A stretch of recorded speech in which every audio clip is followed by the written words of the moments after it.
Welcome to the Abracadamn Podcast, and I'm your host, stand-up comedy magician, Danny Whitson.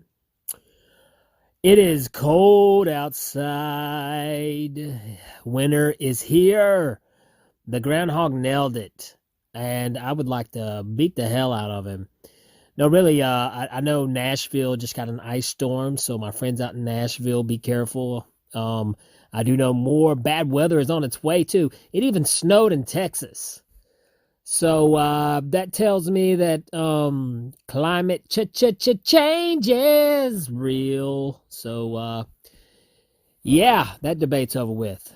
Anyways, I'm glad you guys tuned in here to the Abracadamn Podcast. And let's get right into giving our sponsors a shout out. I don't know about you guys, but I'm really looking forward to get some new tattoos. Some new ink therapy, baby. I need some. And I couldn't think of any other better place to go than Rosie Tattoos. Yes, this episode is also brought to you by Rosie Tattoos, custom tattoos designed to suit your style in a friendly and clean environment. Now, let me just say, Rosie has been doing my tattoos for years. She's done all my tattoos. My sleeve was done by Rosie. People ask me all the time. They stop me and say, hey, I love your stuff. Where'd you get it done? Well, I got it done at Rosie Tattoos. Rosie offers free consultations online by Facebook Messenger, Instagram, or by email. They will sit down, talk to you about what it is you want to do, and make sure they get it perfect. Rosie Tattoos is located at 5710 Kingston Pike, Knoxville, Tennessee. Give Rosie a call at 865-281-3451. Send her an email at rosietattoos@yahoo.com. And be sure to check out her website at rosietattoos.com. Make an appointment, get you some ink work done. You know you want to. And I tell you, once you do, working with Rosie, you definitely won't regret it. Rosie Tattoos. Now, if you're the kind of guy that cuts his own hair, that's not a good life choice, man. It's not. The kind of guy that cuts his own hair is the same guy that will try to represent himself in court. And we've all seen that guy try to represent himself in court, and we just know that guy's going to jail. So same thing with cutting your own hair. Don't cut your own hair. You'll go to jail. Okay? So that brings us to today's sponsor, the Grove Barbershop, located at 98 Randolph Road, Oak Ridge, Tennessee. Owner and operator Jeff Hackler is one heck of a barber, folks. He's been cutting my hair for years, and you ain't never seen my hair look bad now, have you? No, you have not. Now, make an appointment with Jeff is super easy. All you have to do is go to grovebarbershop.com. You pick your time, pick your date, and then all you got to do is just show up. Yes, there's no wait, no line. It's just you and Jeff. Everything is clean. You get in there, he'll hook you up with a nice haircut, and then you're back on your feet. There you go. And you don't have to worry about going to jail. Be sure to check Grove Barbershop out at 98 Randolph Road, Oak Ridge, Tennessee. Give them a call at 865-482-2210. And definitely check them out at the website at thegrovebarbershop.com. Okay, Abracadammits. Buckle up for this episode because it's going to be a ride. This episode definitely is going to make you scratch your head and get you thinking about some things that you probably hadn't thought that deep about. For example, if a ventriloquist farts, does his butt cheeks move? Now, I'm sure you have never, ever thought of that before. But now you're thinking of it. No, but this episode, we get a little deep, and I've been wanting to have this guest on here for a while. He is one of the most creative people that I know. He's always constantly working. I've known him for a few years, and he can take things down a rabbit hole, and he's going to get you scratching your head. So Abracadamn, sit back and relax and enjoy my fun conversation with videographer, creative director, stand-up comedian, and host of The Box, Kirk Noland. All right, I'm excited for this episode's guest. Today we got my good friend, stand-up comic, Kirk Noland. How you doing, Kirk? Good. How are you, Danny? Doing good, man. It's been a few years. It's been a few years. Yeah. Look at you. I was saying, look at how dapper you look, man. You. Smiling with that nice jacket and the haircut, and you look very. I used to work as a bodyguard in LA. You look very bodyguardish right now. Oh, nice. Yeah. See, now this is really means something coming from you. Is your wife on the side that you looked over right now? Is that? Oh, no. Actually, I'm alone. No one's down here. You look like you looked over at her or something. That's just me admiring myself, bro. I'm posing. Well, that's the cool thing about you, man. You're like Kirk Noland is like he's like wine or like a good block of cheese. You know what I mean? Because first of all, you never know how old this guy is because he doesn't age. He doesn't age at all. It doesn't look like. Yeah. So I'm going for the Kirk Noland thing. Someone else said that to me. I guess I guess I'm lucky. I guess after everything I've been through, I guess age is probably one of the things the universe gave me. So my mother gave me, by the way, my mother gave me the young look because she never aged. She was young till her dying day. So there you go, man. Good genes. My brother looks young. Yeah, my older brother looks very young. So yeah, still for his age. And yet you have been through a lot. So yeah, and hey, that's not bad. Everything that you've been through, and most people look like hell, but the kind of crap that you've been through. So yeah, that's true. So I can't complain. So well, I tell you what, if you don't mind, go ahead and for the listeners and the viewers, introduce yourselves. Let them know who Kirk Noland is. My name's Kirk Noland. I'm a video producer. I was a stand-up comedian for most of my adult life. And now I create short form stories along with documentaries for companies around the world and trying to survive in this pandemic. I guess that's as quickly as I can say it. Now, some of your projects, you've got the box, correct? Mm-hmm. And then there's the, I guess it's almost like the suicide awareness, the tribe. So now those things kind of keep you, I know they keep you busy because you do a lot of work with that. Well, I mean, I've probably built at least 20 different web series for different companies, including myself. And right now I have published, my online documentary was on Instagram with over 12,000 pieces of content. But then I was deplatformed because of my views, which happened to me quite often over the last decade. So I've witnessed this, I've been immersed in this world of censorship and the approaching boots of the iron fist that we are seeing right now. I've been talking about it for the last decade. So yeah, and then along with having a suicide event happen to me, that's been a lot of, now my content is just basically every day I vlog and talk about things that are going on in the world. My channel, I built a new channel and it's just very socially relevant, and I'm back to publishing videos again, but this time around, now I'm turning into a teaching vlog. Now, first of all, you are amazing. You put together some, pretty cool content that you put out there. Now, you said you were deplatformed. Yeah. What happened? I've been deplatformed a number of times. Nothing has to happen except you have a big mouth. I'm a troublemaker. So, and again, I just said it to you. I published over 12,000 pieces of content on Instagram alone. When you publish that much content, then the margin of error, the margin of the machines catching you and tagging you on things is going to really become a lot different than most people. Like when people go, well, why do you get deplatformed all the time, Kirk? I go, well, go look at my fucking channel and watch what I'm talking about, and then you'd understand how people get deplatformed so much. I've had friends who've had Amazon stores, by the way, Amazon stores that they've had for 5 years, and they've been deplatformed, shut down after 5 years with no ifs, ands, or buts, no like why you did it. They can never find out why. It's just you broke the rules of the game. You broke our rules and you're done. And on Amazon, it becomes a game there because they deplatform people to take over whatever that genre is that they're becoming big at. So that makes Now, sense.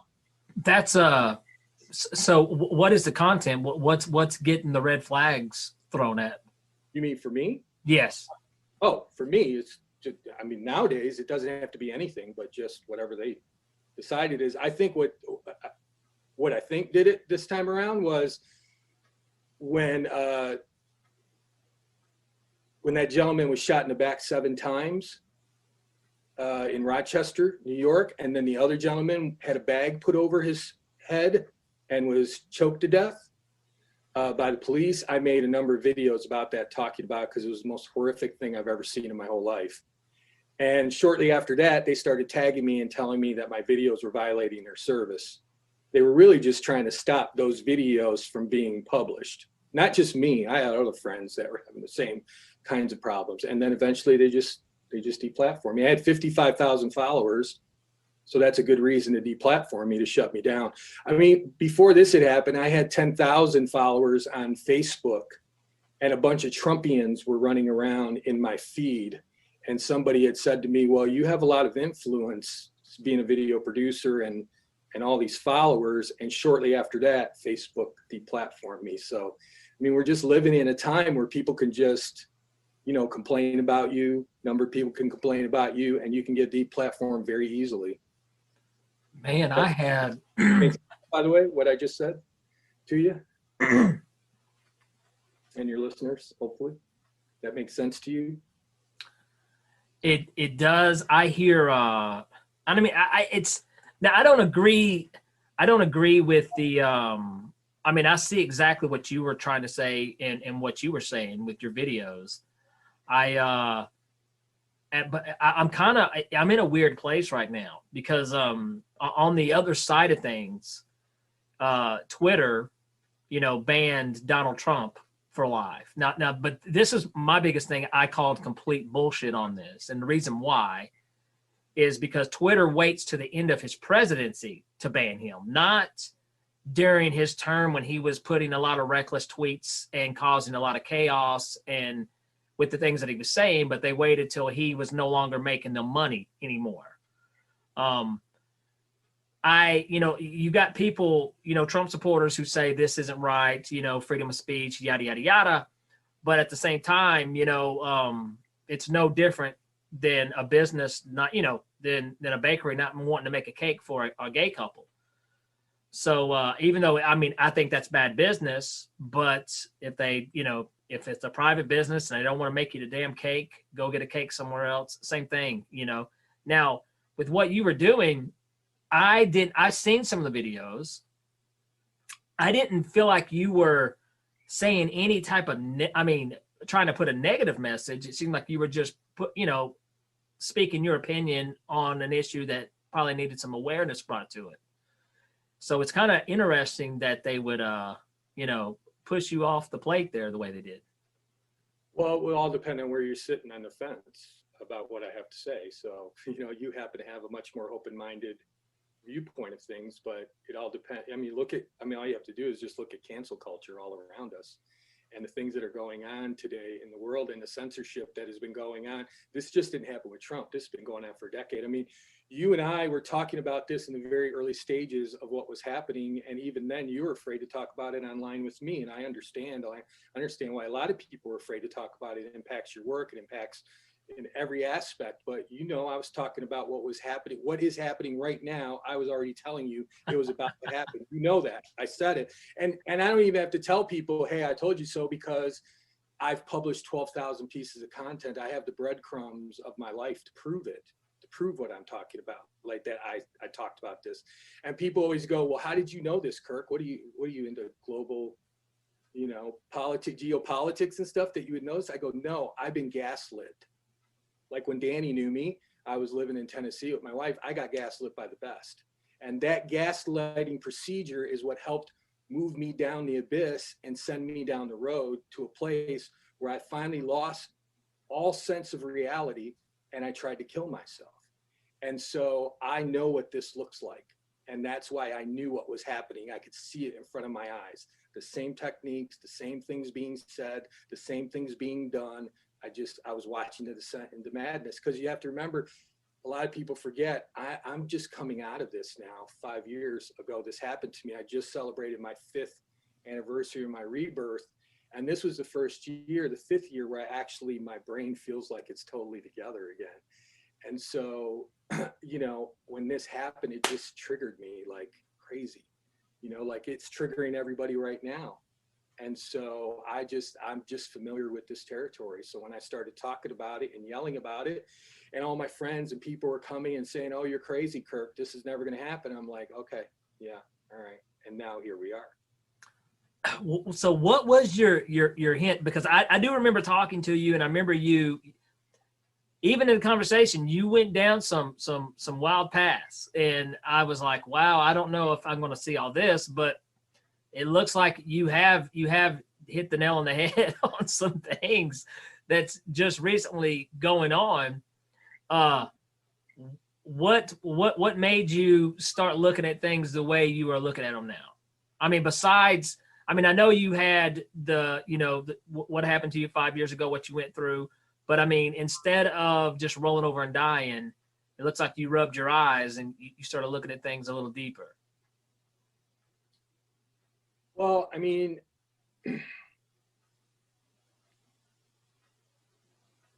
my background has turned me into a survivor. I mean, I'm just a survivor. My mother was a survivor. My household's a survivor. I mean,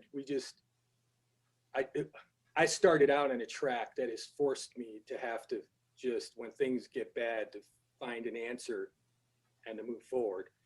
5 years ago, I didn't think that was going to be possible. And part of the reason I didn't think that was going to be possible was because the doctor said first that I would be dead. So that was just a given. I wasn't going to make it through the night. There was just no way I was going to survive. They should just start planning my funeral, which everybody was doing. And then to survive through the night and then to wake up days or a week later, I think it was a week later, from the coma that I was in and on the machines. Then they said I would be a vegetable for the rest of my life, because I don't think you remember this, Danny, but I woke up after intensive care. I woke up in the kidney dialysis floor. And that was very confusing for me when I woke up. I couldn't understand why I was surrounded by dialysis machines and dialysis patients. And then I discovered that my kidneys had shut down. I had complete renal failure. And so they weren't sure if my kidneys would be able to function normally again. So all of these things that happened, along with this immense amount of brain damage that happened to me, I really wasn't sure if I was going to be able to come back from all that. And so what people don't understand about my journey in these last 5 years was I dug my feet in. And instead of, you know, curling up in a ball in a fetal position, and especially at my age, because, you know, I'm going to be 58 years old. So especially at my age, I was like, you know, I don't have a lot of time left. This is the fourth quarter for me. So it's either I have to figure out some answers for myself, or I have to just, you know, start contemplating a life that's going to be really difficult for me physically and mentally because of all the damage that has been done. And so I just dug my feet in, and these last 5 years, I have worked very, very hard. You know, I say this on my channel, I teach this, and I've taught this to my students, and that is, when things get really, really hard, what you have to really focus on is getting back to your process. It's what I learned as an entertainer, what I learned as a comedian.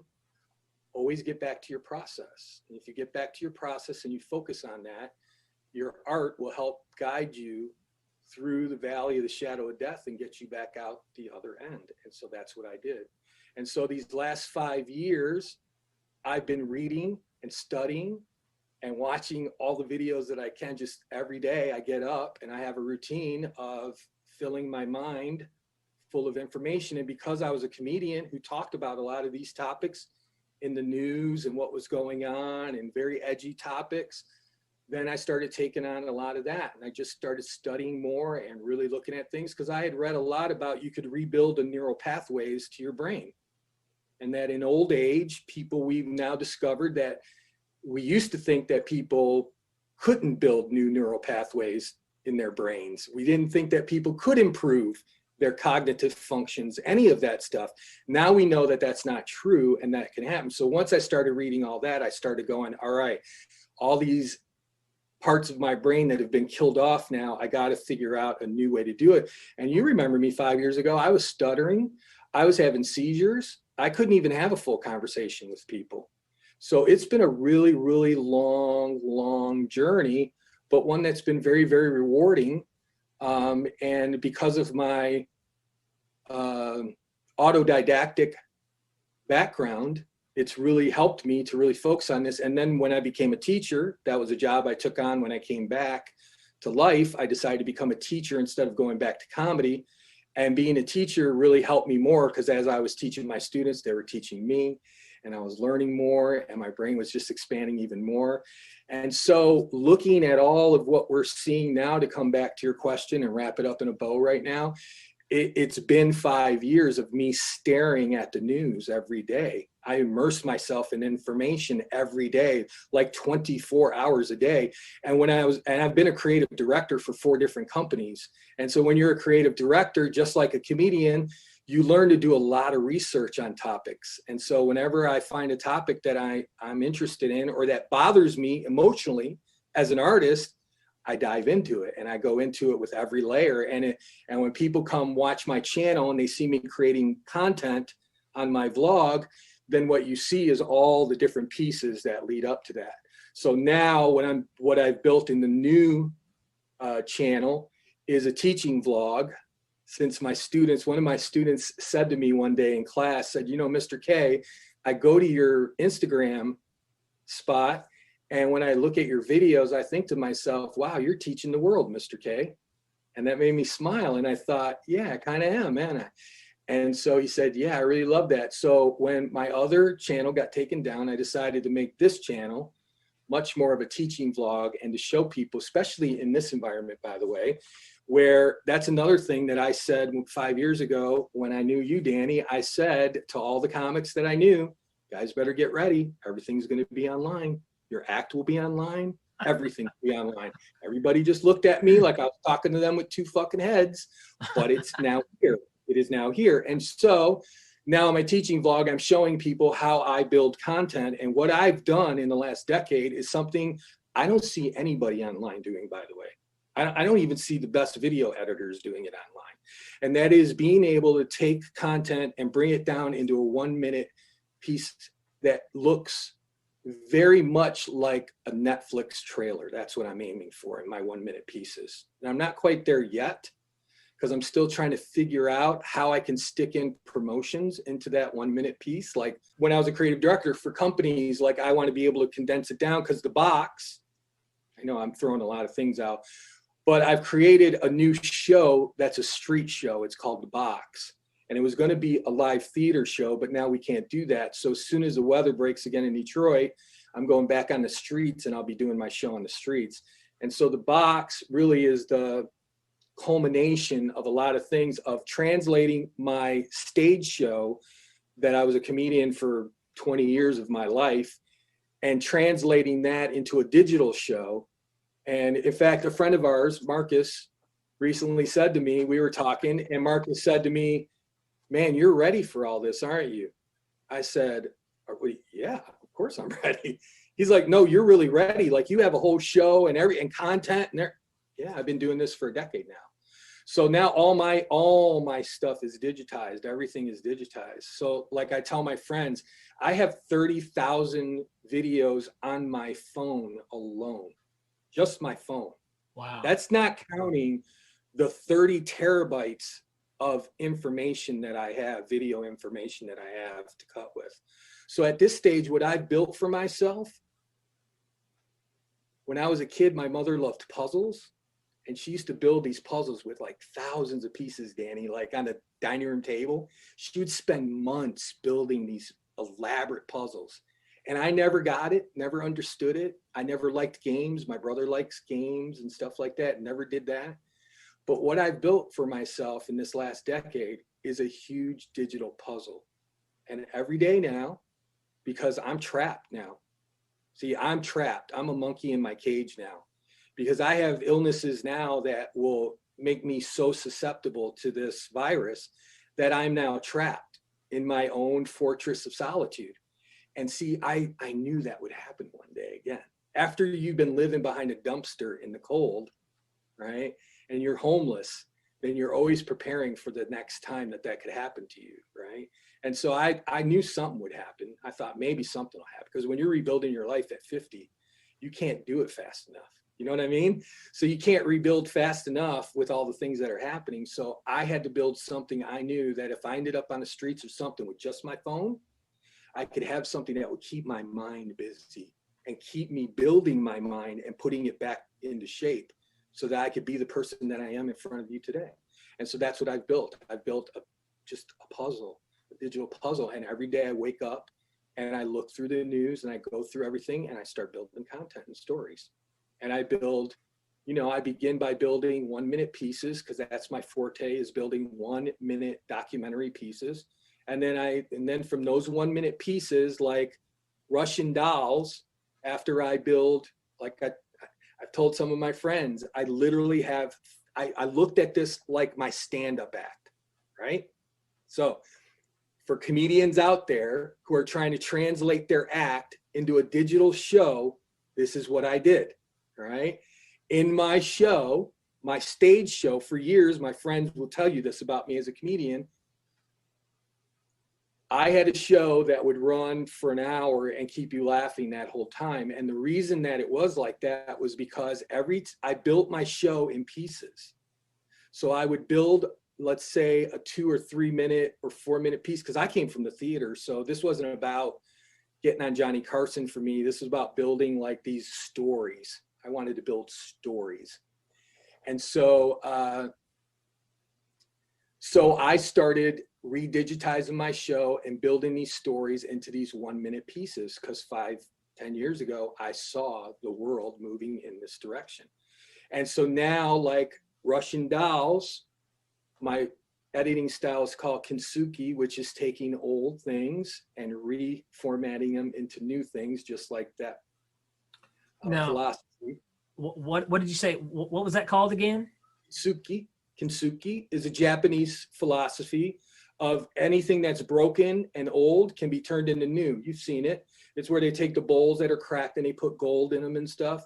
Mm-hmm. And I love that philosophy. I followed it for a long time, and I started using it in my editing style, which is taking old content and reformatting it into new content.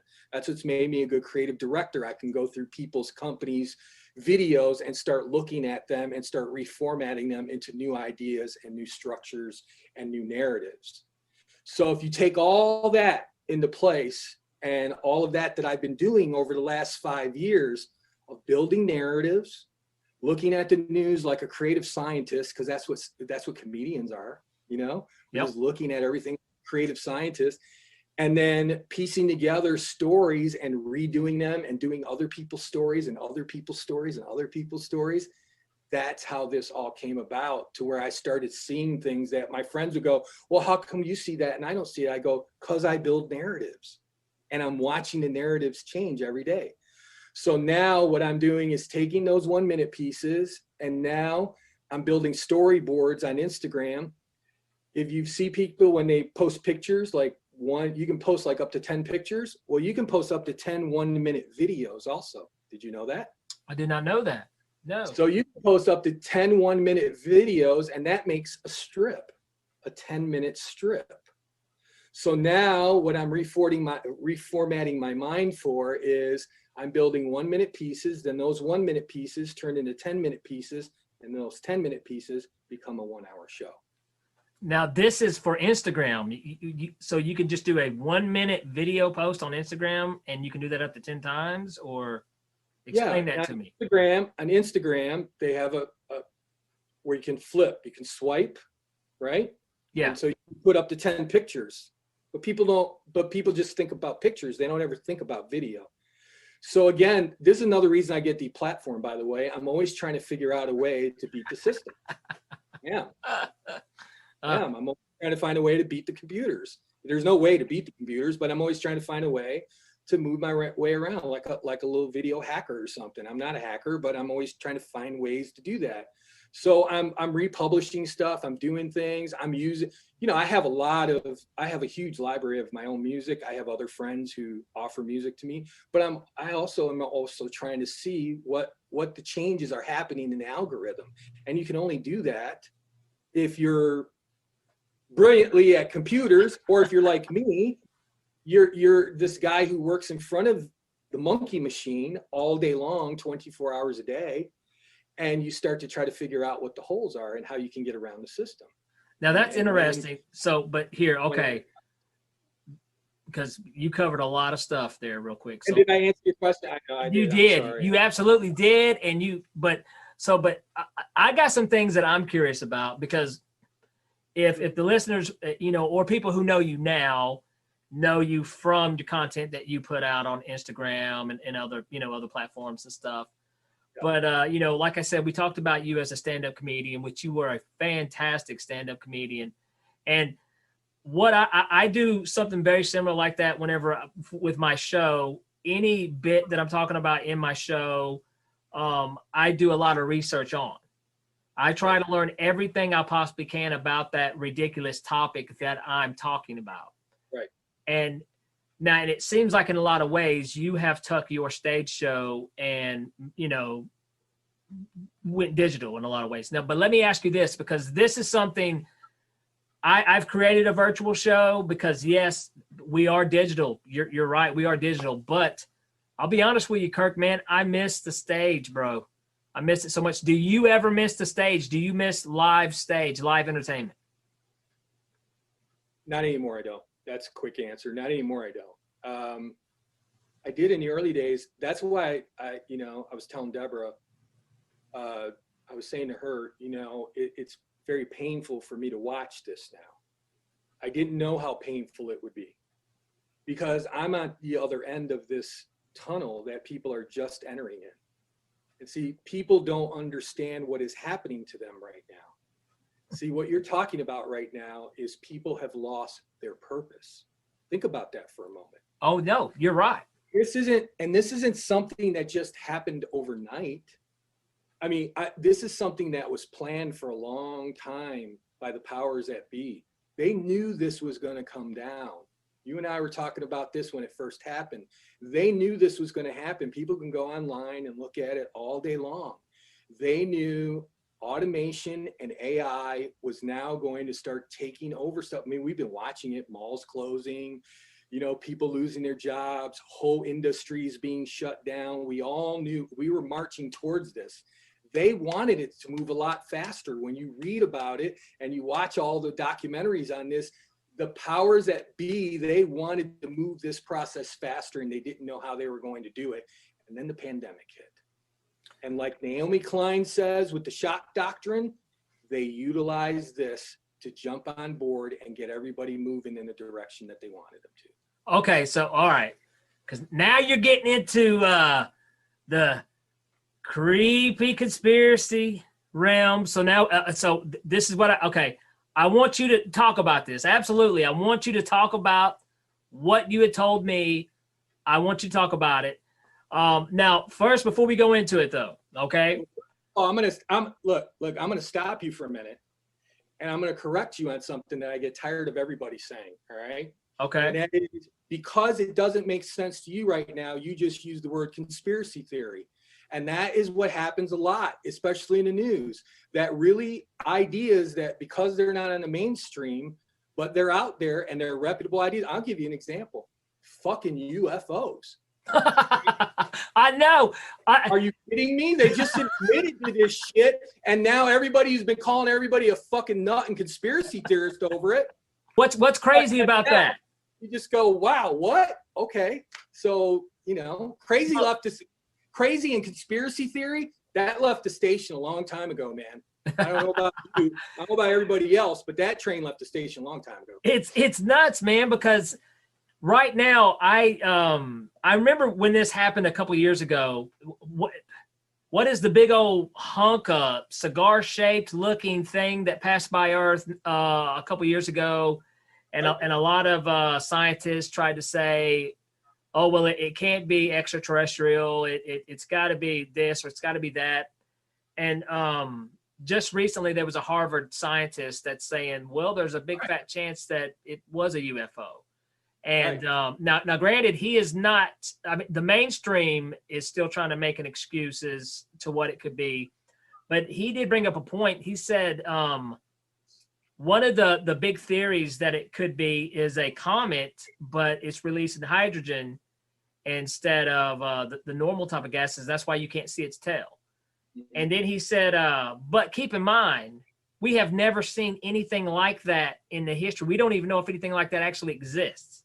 Right. So that excuse is just as far-fetched as saying that it was extraterrestrial.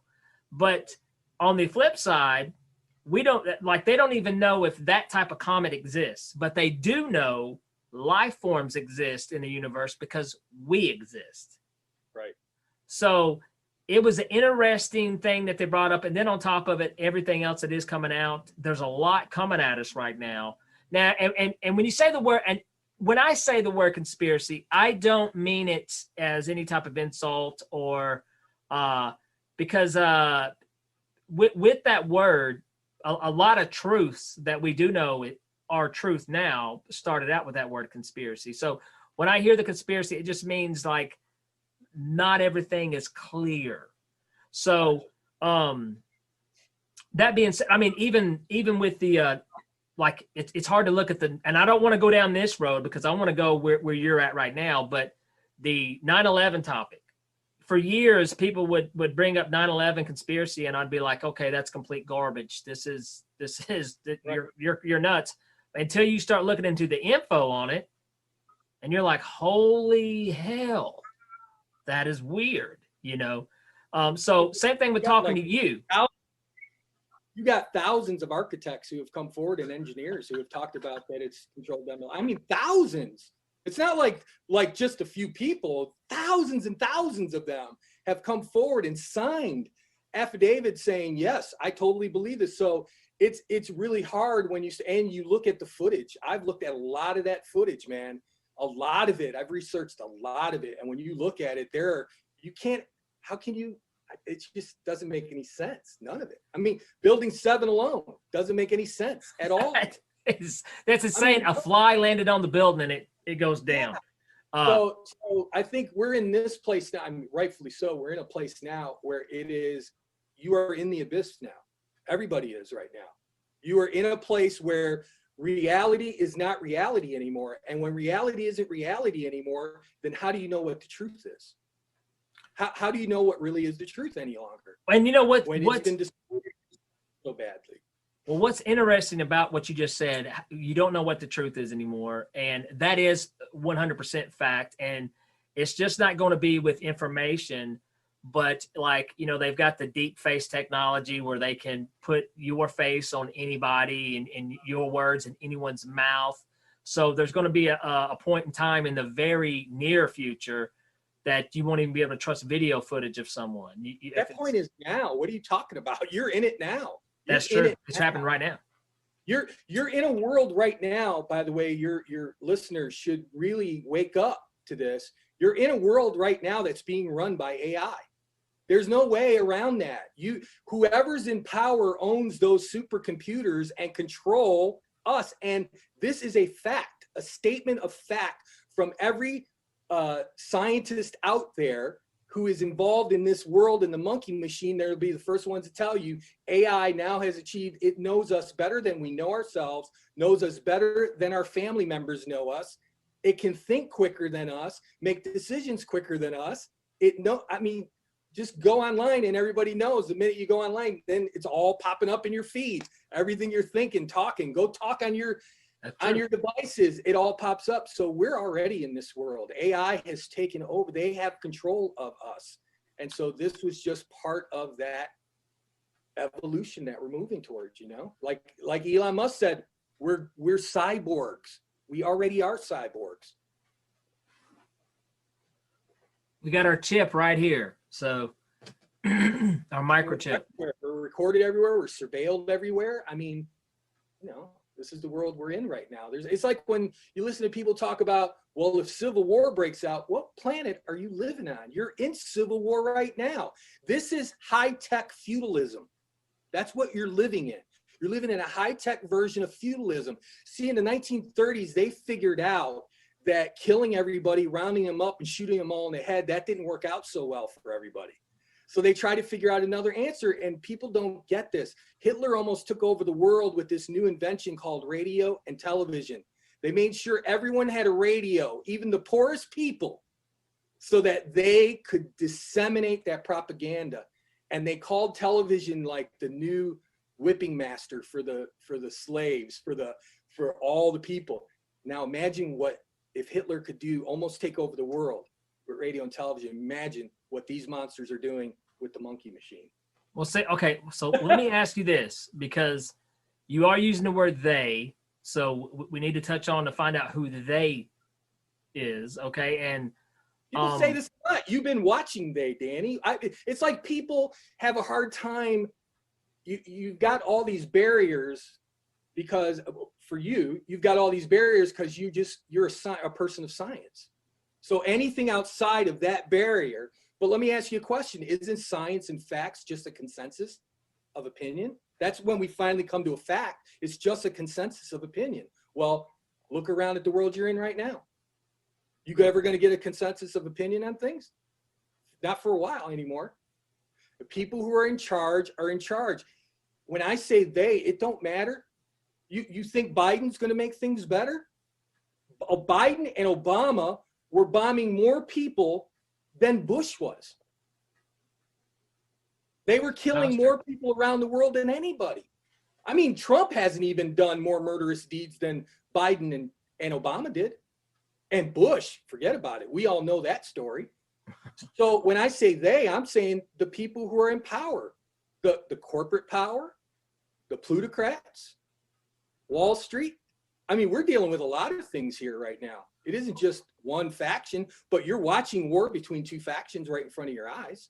I mean, you're definitely seeing, okay, it's almost like there is these two sides that are at war with each other, and the rest of us are caught in the crossfire. So a hurricane, I call it. Yeah. That's kind of what it feels like. And it's now, I mean, do you think though, I mean, I'm trying, okay. Let me put it this way. What do you think's next? I want to hear, what do you think? Because I mean, we just had the storm in the Capitol, which was, I never in a million years would have thought I would have experienced anything like that in this country.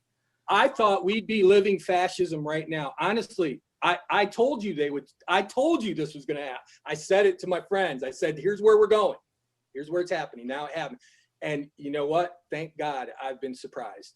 I got surprised because if Mike Pence had done what he was supposed to do, we would be in a whole different world right now. Thank God that his cowardly nature pushed him to the place that he refused to do what Trump told him to do. I didn't think that was going to happen, to be honest with you. And all it would have taken was Mike Pence to do what Trump wanted him to do, and we would be having a totally different conversation today. So what do you mean? What did I think if Mike Pence had went along with whatever plan him and Trump had, because you can hear it through the narrative that Trump and him Trump was pushing him to create more violence in that Capitol. Trump was pushing him to embrace those people who walk through the Capitol steps and to come in there. That's why at those moments when they were first going in, when you look at all the video and stuff, that those people turned on Pence.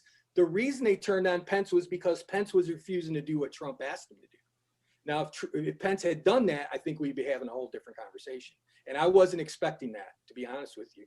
I thought that that sycophant would just keep doing like Lindsey Graham has been doing and just keep going along with the game, with the program, along with everybody else that has been in. I mean, you can see it's an inside job now. Everybody can see that now. So, I mean, come on. It's right in front of your face.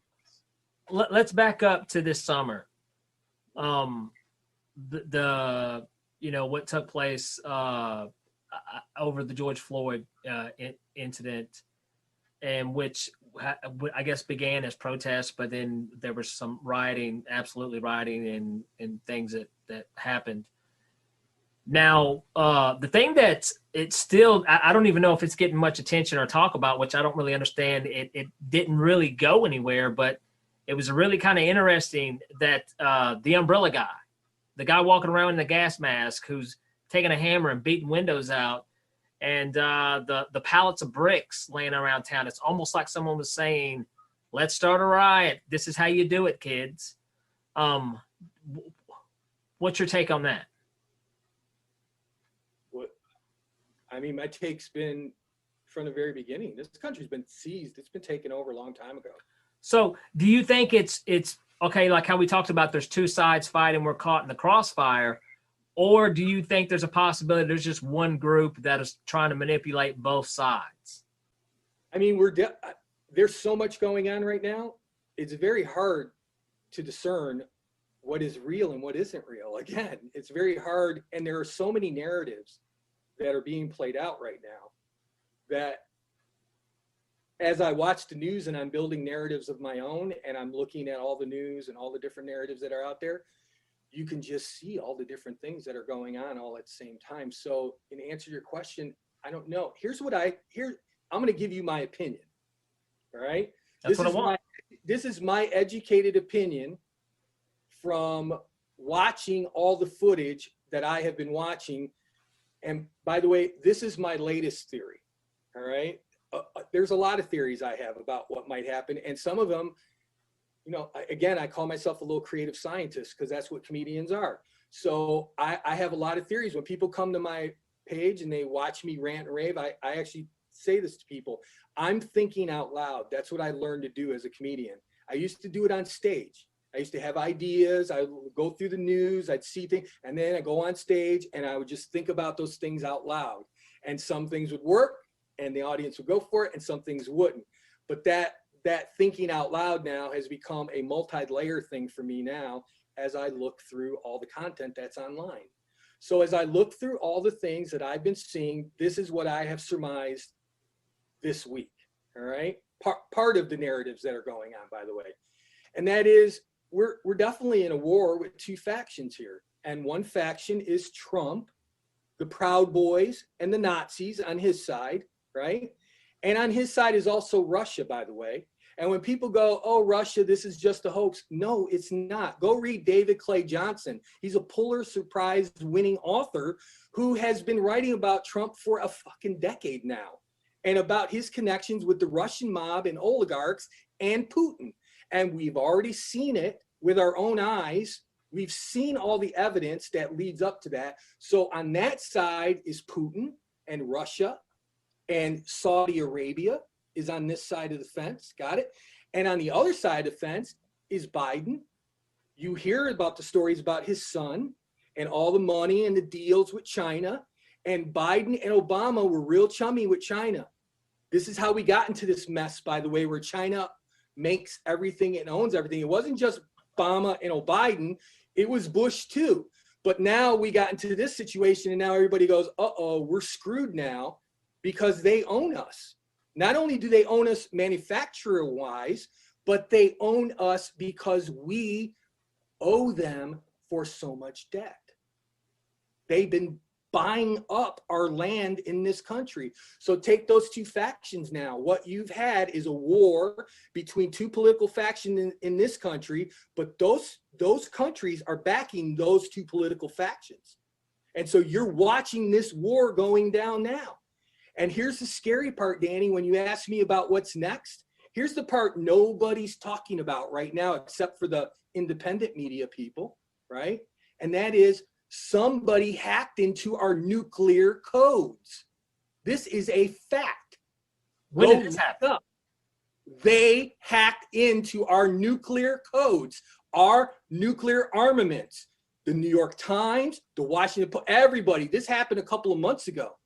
They hacked in and got into our nuclear. And when we found out, like the United States found out that the hackers have been in there, guess what? They hadn't been in there for a week. They've been in there for months and months. And our government does not know this. They've said this.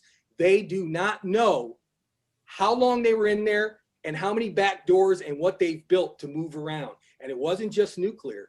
It was a whole bunch of our infrastructure that they have hacked into. And this wasn't the first time. This has happened over and over again. But this last time was the most dangerous one of all.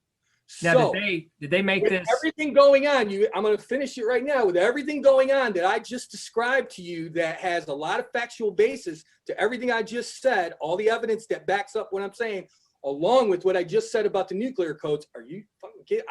I'm having a hard time sleeping at night, wondering what the hell is going to go on, because the people in the mainstream news, one of the analysts, Malcolm Nance, was talking about this. He's a former CIA spy, and he's an analyst for CNN now. And he said, we're at the point now where somebody can just go, hey, I got a nuke, and if you don't do what I ask you to do, I'm going to nuke Detroit or Knoxville or wherever. And no one's talking about that right now, but that's where we're at right now. And people are talking about Trump like he's going to walk away quietly. I told you this when it first happened. This is part of gaslighting. You're not going to walk away. He did not spend 4 years doing all this to just walk away from it. So I don't know what's going to happen next, but it's really scary right now. Okay, hold on. Let's go back to who is the author that you were talking about? What book that had you said talking about Trump for years? Oh, David Clay Johnson. David Clay Johnson. So he was writing these books saying these things before Trump's presidency. Yeah, David Clay Johnson has been writing about Trump for a long, long time. And he's been following the money like a lot of people do, like in Watergate. You follow the money. Where is the money going? And what he found out was that Trump Tower is infested with Russian oligarchs. And they've been laundering money through Trump Tower. They buy the condos, right? And they're laundering money. That's what you guys are seeing. I guess I had to say this to Deborah the other day. Not only have I been in the military and I know tactics from that, but as you know, I was a comedian in Los Angeles. And because I was in the military, I became a bodyguard for a lot of top celebrities in Hollywood. I bodyguarded Elton John. I bodyguarded Cher. I actually was the head of security in one of the biggest and most prestigious facilities in Los Angeles that housed all those people. I've dealt with riot control. I've dealt with all kinds of things, right? And I've also studied all this along with martial arts, tactics, all of those things. So to watch it all, when someone like me, who's a tactical person, and my friends who are tactical people who've been in the military are watching it, and you point things out, tactical people go, oh yeah, I can see that. Oh yeah, I can see that. I mean, you guys are watching the raping and pillaging of this country. They're using companies and corporations to launder money. They're doing it right in front of everybody's face. And then they're like folding up those things. That's definitely interesting. David K. Johnson followed the money. And when you read his books and you see him talk about it, he will show you how the money all leads to Russia and how indebted Trump is to those people. Think about it. Trump right now, everybody is like, I wonder like where people are. I keep saying I'm living on a floating mental institution in space because I'm watching social media every day and I'm like going, you have a guy who owes millions and millions and millions of dollars in loans that will be called in the minute he leaves office. On top of that, he is guilty of so many crimes that we know for sure that he's done, him and his family. The only thing that has been saving him from that is the presidency. And everybody just thinks he's going to walk away and give it up to Biden. No, that's not going to happen. You guys are beginning to see the very beginning of decades of not only terrorism, but you're going to see this guy and those ground troops. What do you think he was doing for 4 years with those rallies, Danny? He was building an army. I said that in video after video, and you saw him unleash that army. And they weren't just rednecks and idiots that live in trailer parks. Those were military men. And as a military person, when I was watching the riots on the streets and those Secret Police came out, I told a lot of my friends, those are Eric Prince's guys. Those are not regular police. You can hear it the way they talk. You said Eric Prince's guys? You don't know who Eric Prince is? No, let's go for it. Who is he? Okay. So Betsy DeVos has been stripping down education in this country. We know that's a fact, right? Yes. She's been destroying the educational system, correct? That's out in the open. Everybody knows that. They've been watching it. Well, Eric Prince is Betsy DeVos's brother. They come from an extremely wealthy family here in Grand Rapids, Michigan. Eric Prince was part of Blackwater. He helped build Blackwater.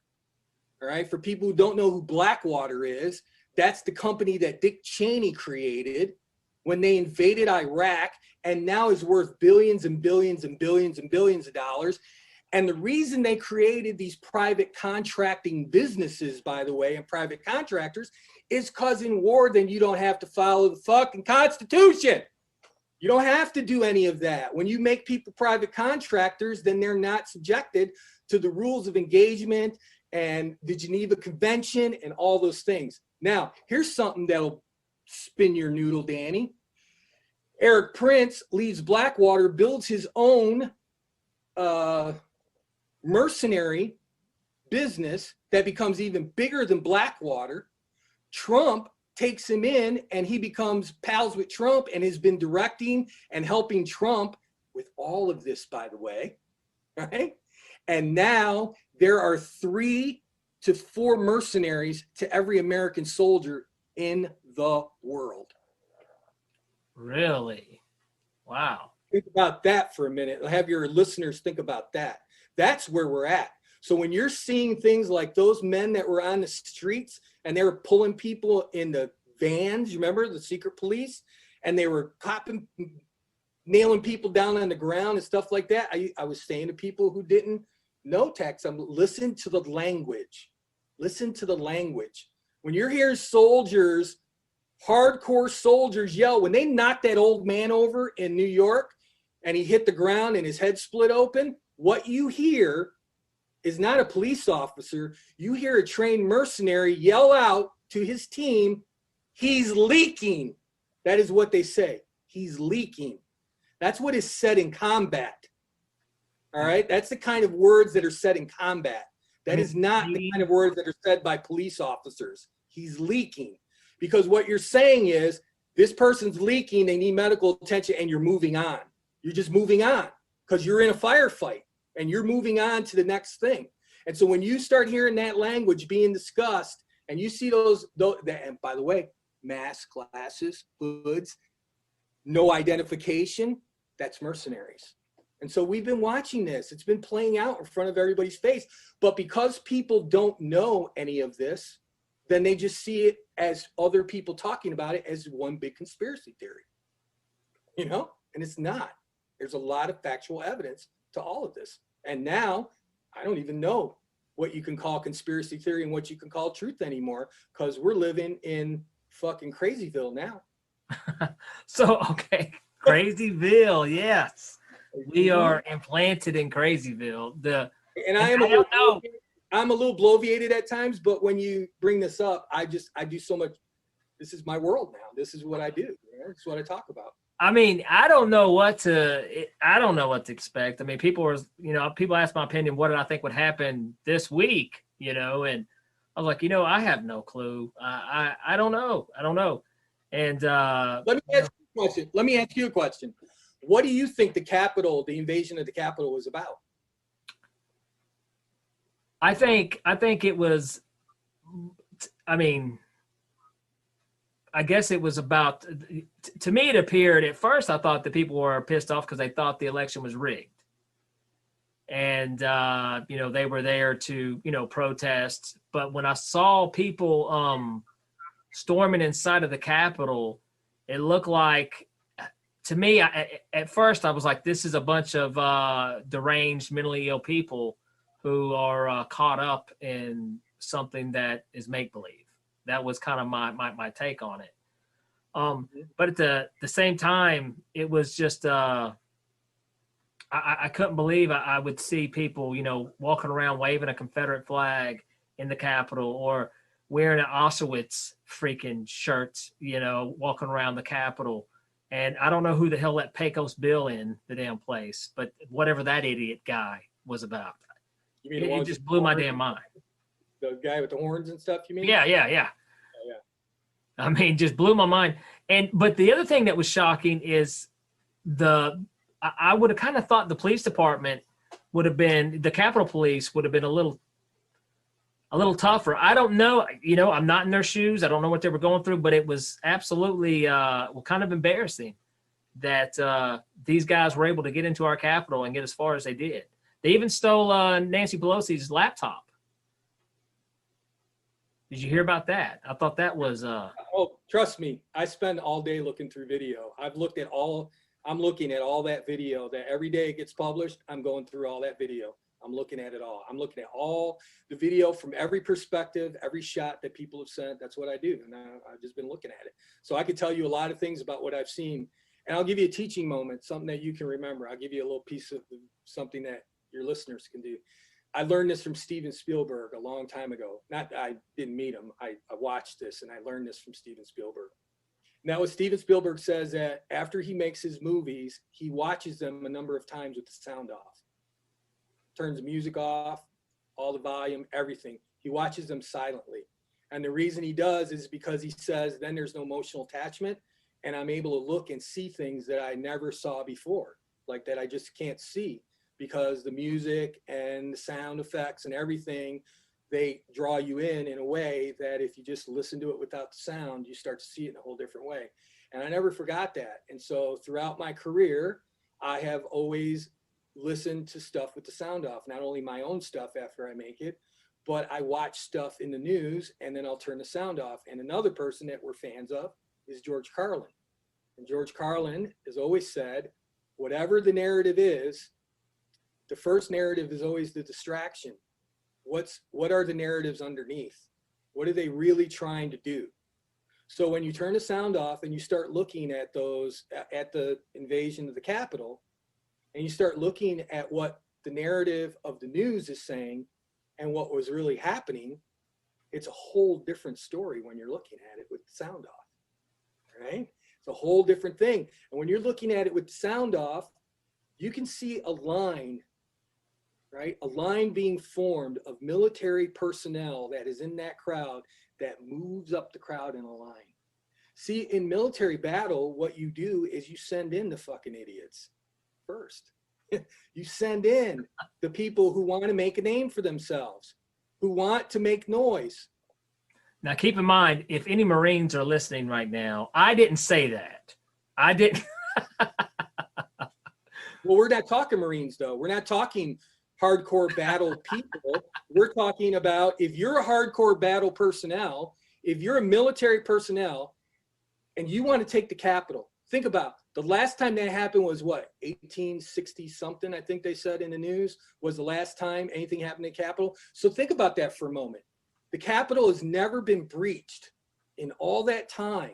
No one's ever known if you could even take the Capitol again.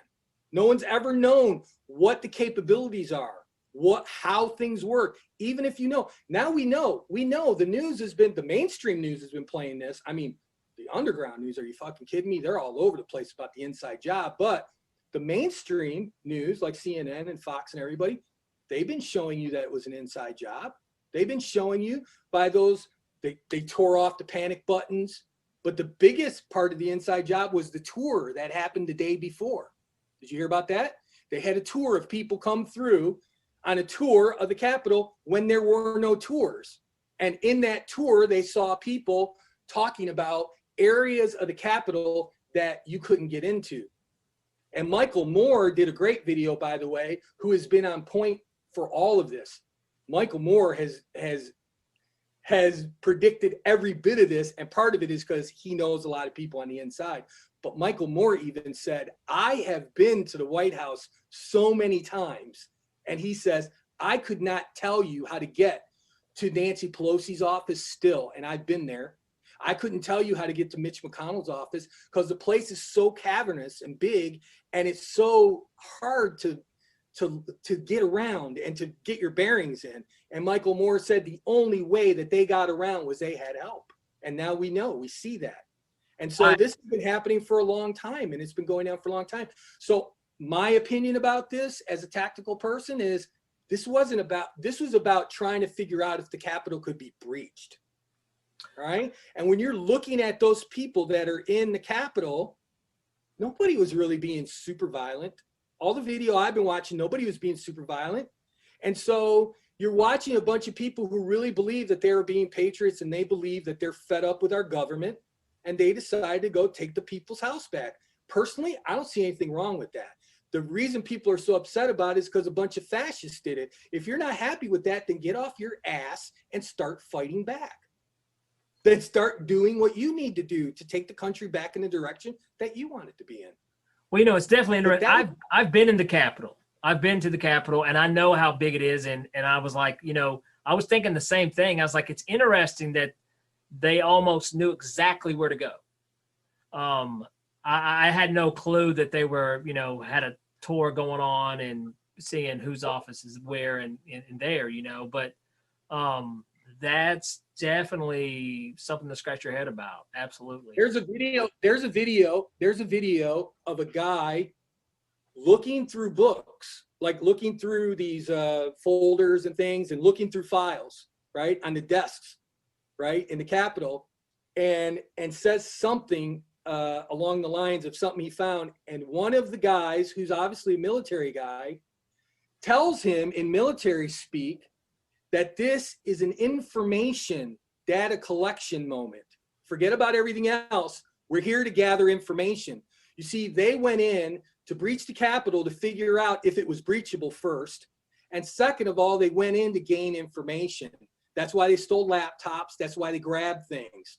They want to make this even worse, but they wanted to get information. They want to find out what people are selling this country down the river about. And so you're watching that happen. And when someone like me is watching the video and I'm hearing all these military terms being yelled out, well, then when you watch the news and they're talking about how these yahoos and these idiots and these militia guys and these backwoods guys, no, that's not the case at all. There are a lot of very well-educated people. There was a kid that was the son of a Brooklyn judge that was in that group. There are a lot of well-educated people there who believe that their country is being overrun.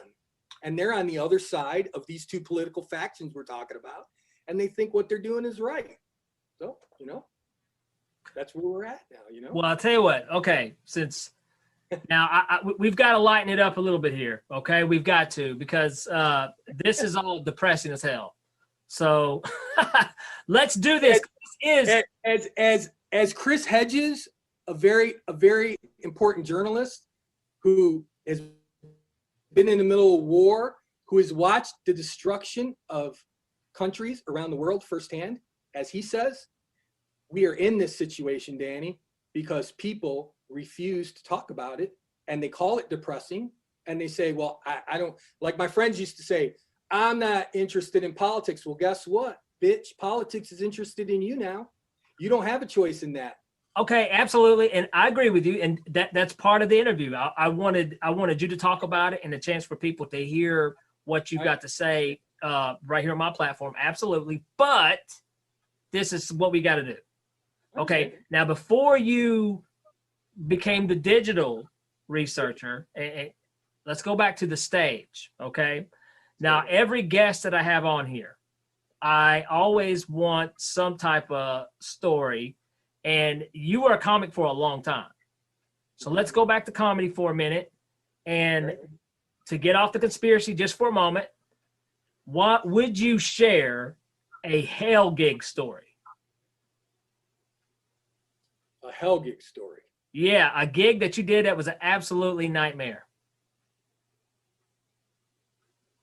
Well, I mean, I've worked everything from bars to... And there were a lot of hell gigs in Knoxville that we did together.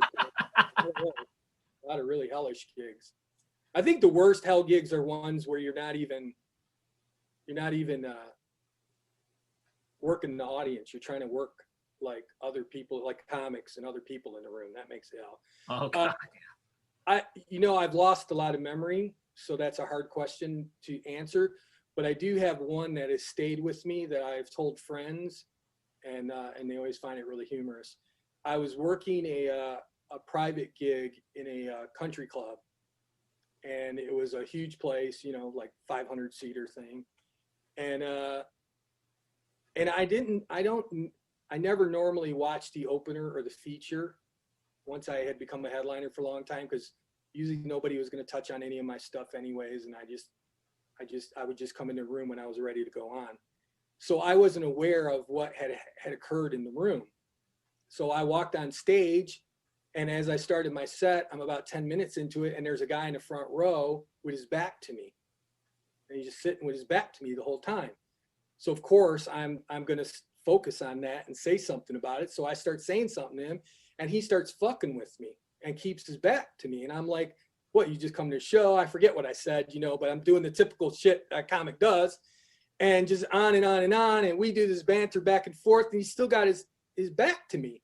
And I can't understand it. And I finally go, look, why don't you turn around? What are you, fucking blind or something? You can't turn around and speak to me? And he was blind. And no one told me. No one said a word. No one said anything to me. No, the opener didn't mention it. No one mentioned it. And there I was. What are you, blind? And then he turns around with his sunglasses on, and someone goes, yeah, he's blind. And that was it. That turned into 10 minutes of, you know, fun that we had. Oh my God. I could totally relate. I've got actually something similar stories like that. So, and oh my God, that's horrible. It was horrible at the time. It's a great story now. Okay. We also got to do this, because this is the Abracadamn Podcast. Right. All right. So every episode of the Abracadamn Podcast, we have to do some magic. Now, we're on Zoom. So, and you're in Detroit. I'm right outside of Knoxville here. Mm-hmm. So I'm going to try to do some mind reading, okay? Some long distance mind reading. Okay. All right. Now, this is my impression of AI. So here we go. I'm going to hop in there and read your mind, man. This is what I want you to do. I'm holding up some cards. I want you just to think of one of those cards. Just don't think of the 10. The 10 will be too easy. That's the first one. But think of one of the cards. You got one. Okay. Don't name it. Do you have it? I have it. Okay, cool. I'm going to try something. This doesn't always work. I'm going to lose them in the deck here. I'm going to hold it up right here. Mm-hmm. Now, let me ask you something, Kirk. The card you're thinking of, is it a high card, a middle card, or a low card? Middle card. A middle card. I'm going to give it a shot. I'm going to try to cut the deck.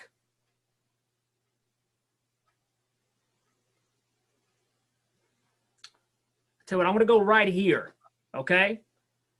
Now, in a loud voice, what's the card you're thinking of? The one you told me not to pick. Damn comics. I'll tell you what. I mean, you told me not to pick the 10 of diamonds. Are you serious? Yeah. Are you serious right now? Yeah, if you tell me not to do something, that's probably what I'm going to do. See, that's what sucks. But lucky for you, that's the one I cut to right there.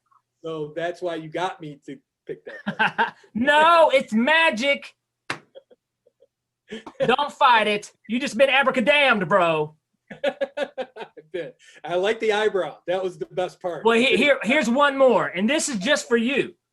This is special for you. I'm doing this special just for you, okay?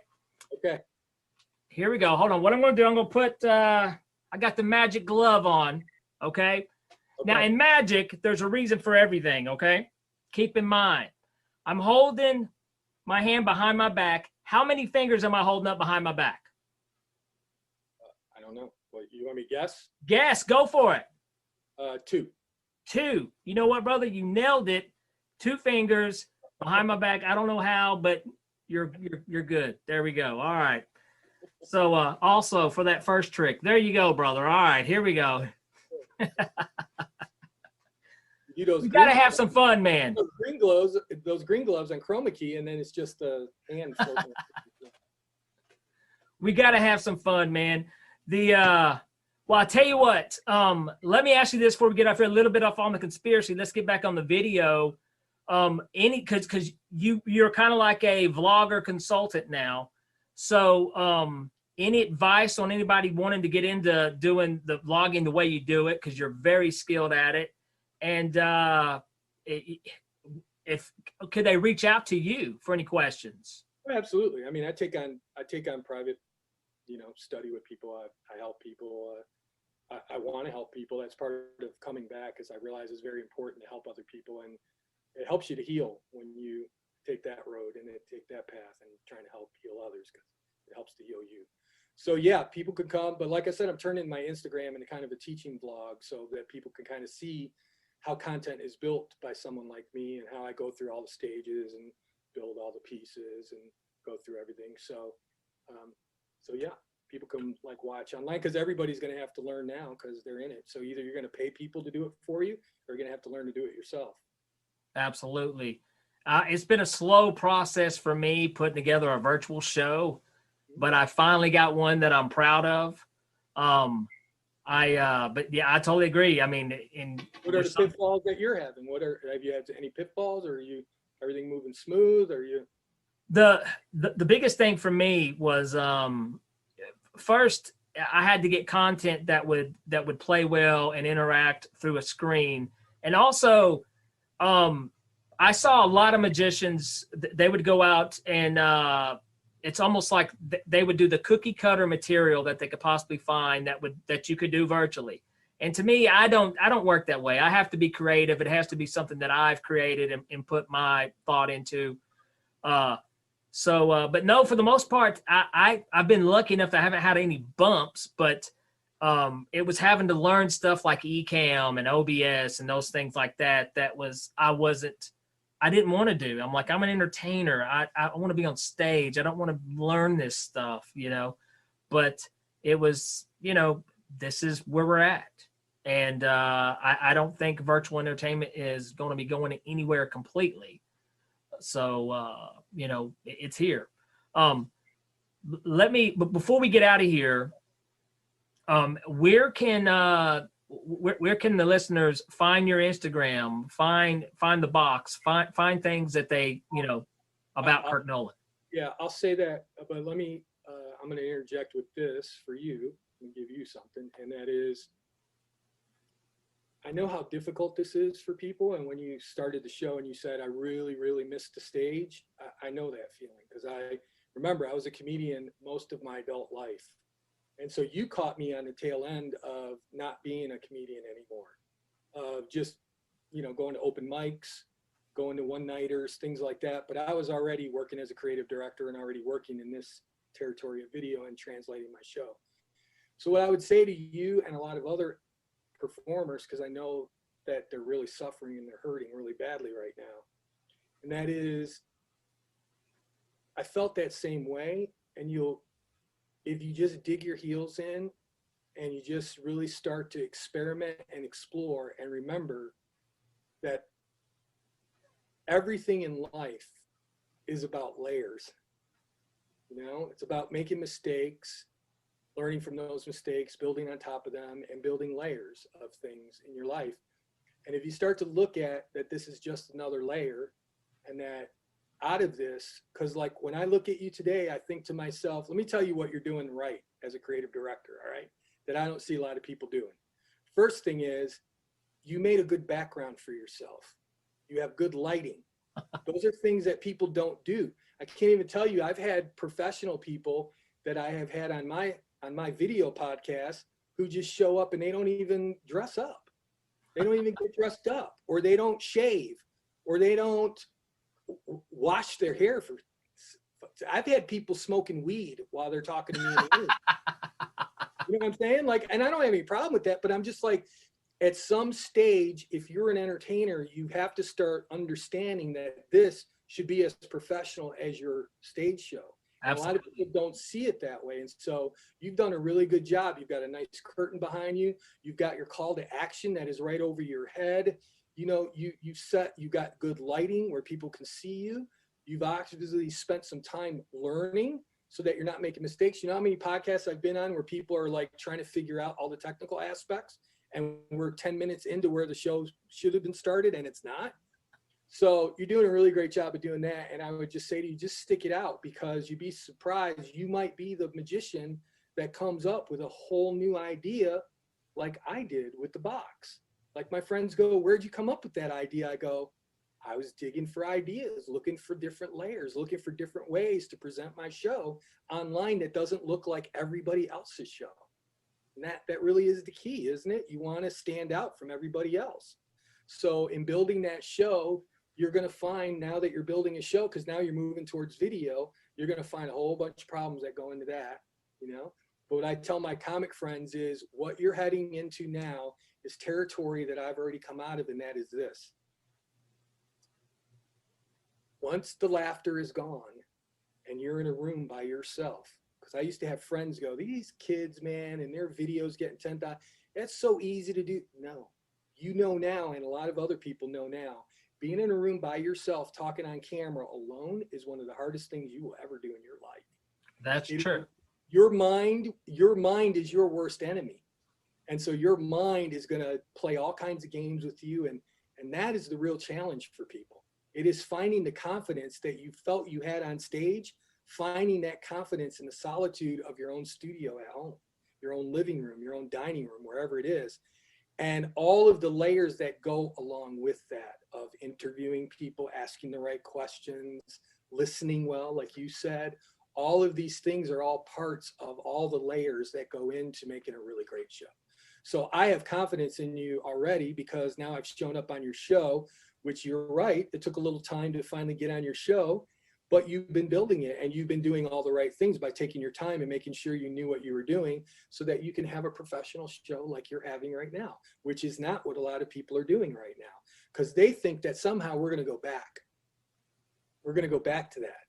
And that's just not going to happen. You know that, and I know that. That's not going to happen. In no world is that going to happen again. At least half of your entertainment life is going to be here. At least half of it. This ecosystem is going to move from online to the stage to back online. And the thing about online is people now get to know us personally, which they never got to do a lot when we were live entertainers and performers. So this is a moment for you. I have faith in you, because I know that you're really creative, you're really inventive, and you're really, really smart. And maybe you're going to find some way to present your magic in a way here that maybe has not been done before, you know? And that's the exciting part for me as an entertainer and as an artist, is every day is going, what can I make today? Like, what am I going to do today? What am I going to create now? Because I'm out the other end where I've got my puzzle now. I've got my show. It's just figuring out all the pieces I want to do in the increments I want to present it in. So people can find me on Instagram at Kirk Noland the Box. My website is Kirk Noland the Box. On Instagram, it's The Box with Kirk Noland. And I'm on YouTube and all the other, at this stage, I've been deplatformed so many times that this isn't about building an audience for me anymore. I don't really care about building an audience. I care about creating the best content that I can, and that hopefully have an impact on people before I die, before I die. So. Well, I definitely think you will. You're already making an impact on people. I saw it off the bat, especially when you were doing your teaching there in Detroit. I could tell you're probably doing a lot of good work there. Kirk, man, I always love talking to you, brother. Really, I do. And, I really appreciate you coming on the podcast. And thank you for all those things you said, man. You were too kind. You're welcome. I'm going to say one last thing, and that is, I came to Knoxville at one of the worst times of my life. And there were a lot of people in that town who treated me very, very badly. And you were not one of them. And you've always treated me with respect and kindness. In fact, you've always treated everybody that I've watched you encounter with respect and kindness. And during this moment of this pandemic, and already having a show of my own and doing my own thing, I don't really want to be on anybody else's show. But I came on your show because you're a good and decent and kind man, Danny Whitson, and I love you, brother. Hey, I love you too, Kirk. Thank you, brother. Thank you so much. Thanks for having me. I appreciate it. And I appreciate the conversation, and you and your listeners, go look up some of this shit because it ain't conspiracy. It's real. It's happening. Absolutely. Right. Hey, I'm telling you, I'm hitting it as soon as we get off of here. All right, Kirk. Thanks, man, and look forward to talking to you soon. Okay, I told you it was going to be a long, bumpy ride, and who knows? It definitely got me scratching my head on some things, and it definitely makes you think anytime you talk with Kirk. He is just full of information. So, but definitely check out Kirk's show, The Box. He really makes you think. He gets you thinking about some things. He always gets me thinking. I do want to say thank you guys for subscribing and following Abracadamn Podcast. Please keep doing so. Tell your friends, spread the word. All the likes on the Facebook page have been fantastic. Thank you guys so much. And also, before I get out of here, I want to give a plug on a show. I'm going to be at Happy Trails Brewery Saturday, February 20th. Show starts at 7. I'll be going on at 8. So if you are in the Sparta or Cookeville, Tennessee area, come out and see me. Come out and check out a show. It's going to be social distancing safe. People will be wearing their masks. So definitely, if you can and you're in that area, come out and check out my show. And like always, Abracadammits, thank you for listening.